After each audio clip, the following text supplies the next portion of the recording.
Il était pas très bien. Non, il claquait pas. Non, il claquait pas. Claque ça alors. Ah, ça c'est un clap. J'ai une première question. Là, je sais que tu vas avoir 41 ans. Tu as quand même eu une carrière assez C'est riche. obligé de tous en parler comme ça. Oui, c'est vrai, je vais avoir 40 ans. Tu as quand même connu le succès, tu as connu Hollywood, tu enchaînes les films qui sont forts. Je me demande comment tu fais pour rester les pieds sur terre. Bah déjà, est-ce que j'ai les pieds sur terre? Ça, c'est une question déjà, c'est pas sûr. Moi, ça s'est fait quand même s'il y a eu des moments qui sont accélérés et tout, ça s'est quand même fait un peu doucement. Après, je crois que la famille, ça aide. Je suis père aussi, donc j'ai mes enfants, j'ai ma vie qui finalement, même si tout ça est dingue, j'ai quand même un endroit où je rentre chez moi et c'est une vie assez simple, avec des enfants, une femme et des trucs de la vie, quoi. Tu vois, les mauvaises notes de tes enfants, une maladie, un truc, le retard, la nounou, les trucs, sortir à la poubelle, enfin, tu vois. Mais oui, quand tu es sur un plateau, que ça se passe bien, que c'est fou et que tu vois quelqu'un que tu pensais jamais voir et que tu es assis à côté de lui comme si tout ça était normal, je pense que là, tes pieds, ils touchent pas à terre. Ils touchent pas à terre, c'est pas possible, tu vois. Tu es en lévitation un peu, mais tu reviens. Est-ce qu'un film comme Yao, justement, ça te permet un peu de te recentrer sur toi, ton histoire, etc. Ouais, moi et non, parce que oui, en fait, parce qu'il y a le fait de retourner au Sénégal. J'étais pas retourné depuis 8 ans. De faire un film là-bas, de tourner avec des acteurs là-bas, avec des techniciens là-bas. En fait, là où je suis très heureux, c'est que la même année, j'ai tourné Yao et Call of the Wild. C'est-à-dire un film avec la Fox, à Los Angeles, avec Harrison Ford. Tu fais la même année, tu fais les deux. Tu t'assois comme ça, quoi. J'ai exploité toute ma chance, tu vois. J'ai la chance de pouvoir faire l'un, mais j'ai autant de chance de pouvoir faire l'autre. Et quand ça se passe dans la même année, ça te recentre. Après, moi, je suis pas étranger, moi, au Sénégal, à mes racines. Les questions que se posent les personnages dans le film, je me suis posé ces questions-là avant, et j'ai répondu avant, j'ai eu cette chance-là. Mais j'étais content de pouvoir rendre compte de ça. Et en réalité, tu vis le racisme dans les deux.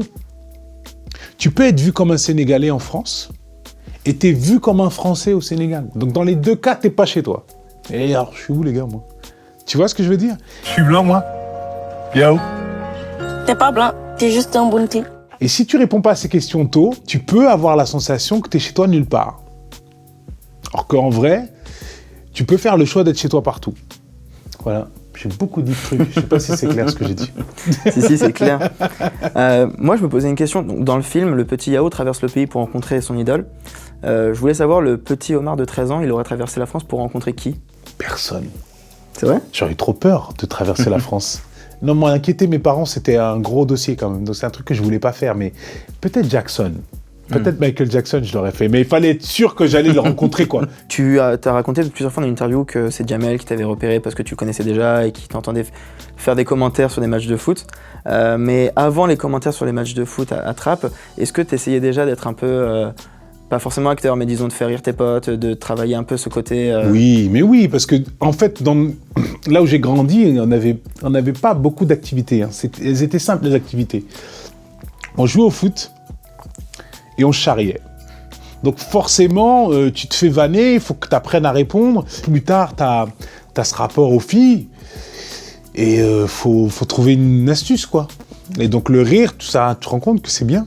Et donc tu développes ça. Mais ouais, j'avais ce truc-là où je me mettais pas à faire des vannes devant des inconnus. Il fallait que ça soit mes potes, que ça soit ma famille, que je sois à l'aise pour pouvoir prendre ce terrain-là. Mais ouais, ça commençait déjà, ouais. À défaut du foot, du coup. Ouais, parce qu'en plus, j'étais très mauvais au foot. Donc, il valait mieux faire d'autres trucs. Assez rapidement, du coup, Jamel, il t'a amené dans cette aventure qui a été complètement folle. Je sais que c'était il y a 20 ans. Qu'est-ce que tu gardes, toi, de cette époque-là? Est-ce que c'était une forme de liberté? Est-ce que tu te souviens juste de t'être marré? Qu'est-ce que tu gardes de cette expérience à Nova, Canal? C'est comme une porte. Quand Jamel il m'ouvre cette porte, c'est comme si d'un coup les limites elles se repoussaient à un truc fou. C'est-à-dire que je me mets à envisager des choses que j'avais jamais imaginées. Il a pété le plafond en gros, si tu veux. C'est d'un coup je me dis putain, en fait c'est plus haut que ça. C'est ça qui se passe. Et là tu te dis ah oui d'accord, alors attends, on revoit tout. Il est trop petit mon plan. Tu te rends pas compte, c'était déjà énorme ça. De passer à la télévision, d'être payé pour ça. T'imagines? C'est fou. Et j'avais 20 ans. L'année d'avant, j'étais au lycée. C'est fou, c'était n'importe quoi. Mais c'était très bien. Et évidemment que tu ne penses pas à la suite. J'étais moi déjà très content de faire ça. Et c'est ce que j'ai gardé depuis justement. C'est-à-dire que déjà de faire de la télé, c'était ouf. Donc je me suis accroché à ça et j'ai fait tout là-dedans, tu vois. Et ça m'a amené encore ailleurs. Maintenant, mon réflexe, c'est de mettre tout dedans. Mets tout là, on verra après. Parce que du coup, tu réagis comment quand tu as Toledano et Nakache qui te demandent de participer à un court-métrage et ensuite à Nos Jours Heureux, alors que tu voulais pas? J'aurais dit, les gars, je suis pas acteur. Vous gourrez pas, ratez pas votre film, tu vois. Je suis pas acteur, moi. Je dis, ouais, mais t'inquiète, nous, on n'est pas réalisateurs, voilà ce qu'ils me sortent. C'est pour ça que j'y vais. Parce qu'il me faut une bonne vanne. Donc ils sont au courant et en plus, sans délire. Je dis, au pire, on va se marier avec eux. On a fait plus que ça. Moi, c'est Joseph, et vous pouvez m'appeler Jojo. Pour l'instant, je m'en tiendrai à Joseph, si tu le permets. Cette familiarité me paraît un peu prématurée. Plus tard, on verra, pourquoi pas. Pourquoi pas, d'accord, ouais. T'es en forme, toi. Est-ce que le fait de passer pour la première fois vraiment avoir un rôle important au cinéma, d'être face à les grosses caméras sur un vrai plateau et pas à la télé, ce à quoi tu étais un peu plus habitué, c'était plus impressionnant pour toi ou t'abordais ça un peu de la même manière? Non, vraiment, la chance que j'ai eue, c'est de rencontrer Eric et Olivier et de commencer avec eux. Parce que du coup, il y a un rapport à cette caméra, à cette équipe qui est désacralisé. Parce que eux, ils sont très très cool. Et c'est eux qui me disent de venir, c'est eux qui ont envie de moi, donc je suis hyper à l'aise quand je suis sur leur plateau.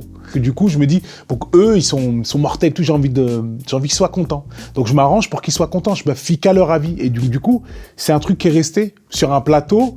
J'attends juste voir si le metteur en scène, il est content de ce qu'il a. Même maintenant? Même aujourd'hui, c'est resté, mais c'est pour te dire que j'ai de la chance de passer par eux parce que du coup, ils ont ancré des choses qui aujourd'hui me servent. Même si c'est en anglais, c'est en ben j'ai ça encore. Et c'est une bonne protection, surtout les premiers jours. T'imagines, toi, t'arrives sur un plateau, tu sais pas parler la langue et tout. Vas-y. Ben moi, j'arrive à pas voir ça. Bon, ouf. T'expliquais que tu te considérais pas comme acteur. Ah, il y a forcément un moment où ça a changé, ça. Oui, c'est le César. C'est très clair. Okay. C'est le César qui permet ça. Je suis hyper content, j'ai fait genre je m'en fous, mais je suis comme un dingue. Merci beaucoup, merci à tous. Le César te permet de te dire, ok, t'es acteur et ça peut être ton métier, tu peux vivre que de ça aujourd'hui. Tu vois, c'est pas un truc que tu fais en plus du SAV, quoi. Et ça, en plus, c'est vraiment une promesse que m'ont fait Eric et Olivier. Ils m'ont dit, on va t'écrire un film pour que tu te considères comme un acteur. Ils croyaient pas si bien dire. Ils l'ont vraiment fait, quoi. En fait, j'avais besoin de quelque chose de concret. Et un César, c'est concret. Ça veut dire que même si tu dis c'est pas vrai, tu vas le voir, il est là, tu dis ouais, c'est vrai en fait. Tu vois, tu as besoin d'un truc comme ça. Tu as besoin d'un truc comme ça, un truc qui existe, que je peux toucher. Les 19 millions d'entrées, c'est quelque chose qui n'était pas assez... C'est pas concret. C'est super, mais c'est pas concret. Comment je fais pour m'en rappeler? Comment je fais pour quand tu deviens dingo et que tu commences à douter de tout et tout? Comment tu fais pour t'en rappeler? Pour dire que c'est vrai? Tu peux regarder sur Internet, mais Internet, c'est faux. Tout est faux, c'est faux, ils mentent. Donc, tu vois ce que je veux dire? Là, ce serait simple, Star. Tu le regardes, tu le touches, tu dis c'est vrai, et tu peux aller reprendre ta tisane. J'ai lu aussi que c'est pour X-Men que tu as passé ton premier casting. C'est vrai? Aux États-Unis, ouais. Ouais. Mais même je vois, parce que je crois que on avait fait un casting avec Fred en France. Okay. Mais un vrai casting tout seul et tout, et genre pour acteur, ouais, c'est pour X-Men. Là aussi, on se sent acteur quand on est dans cet endroit, dans cette pièce, avec toutes les caméras, les gens qui te regardent et qui te testent. C'est ça, et puis tu décroches le rôle. T'as pas appelé, on t'a pas dit on te veut toi. T'es allé chercher ce rôle-là. Et c'était important, après tout ce que j'avais vécu, ma situation qui avait complètement changé en France, de plus avoir Canal, qui était quand même quelque chose de rassurant, plus avoir Canal+, plus de SAV, plus rien. Vas-y, ça y est, t'es acteur maintenant. Qu'est-ce que tu fais? T'es acteur, me fais voir. T'es acteur squat, tu vois? Ta famille qui te regarde, t'es acteur, hein. Tu fais des films, tu vois, ils attendent, ils te regardent comme ça. Hein. Qu'est-ce que tu fais? Bah, tu fais des castings. Et c'était important, après tout ça, d'aller chercher un truc. J'avais besoin, moi, de ce challenge-là. Et ce qui est magnifique, c'est que j'ai décroché le rôle. Ça, c'est magnifique. C'est le tout premier.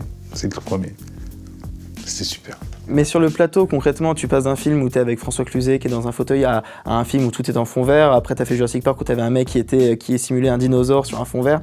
Là, c'est plus difficile en tant qu'acteur pour toi ou tu as assez vite assimilé les codes et tu t'es vite rentré dans le truc? Non, c'est compliqué au début, mais tu fais semblant. C'est-à-dire? Parce que en fait, il y a un truc où je fais semblant et c'est normal. C'est normal, oui, je sais. Ouais, c'est normal.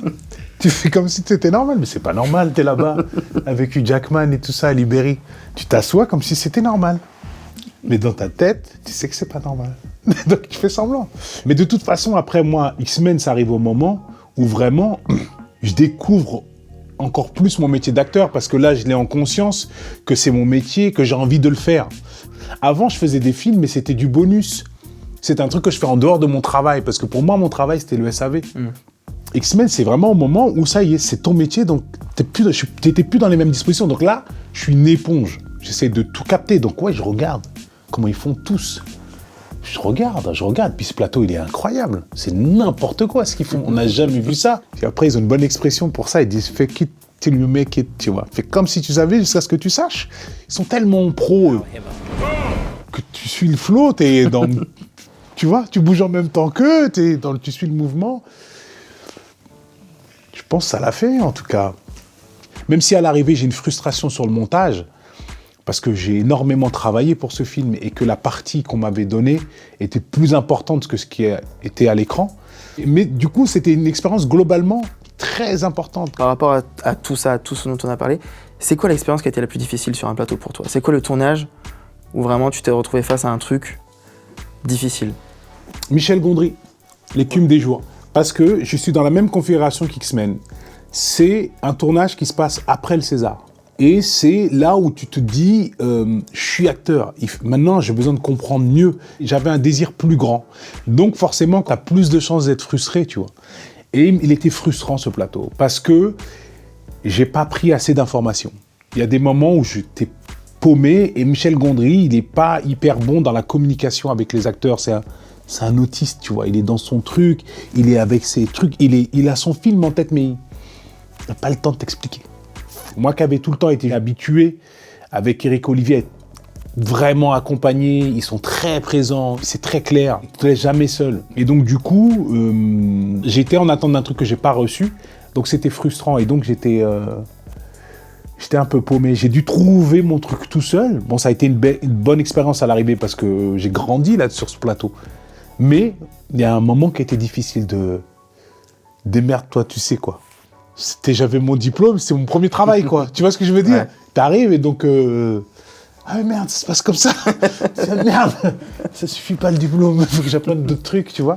Donc c'était un peu ça, si tu veux. Voilà. J'ai parlé beaucoup là, Combini, là. J'ai beaucoup parlé, Combini. Ouais.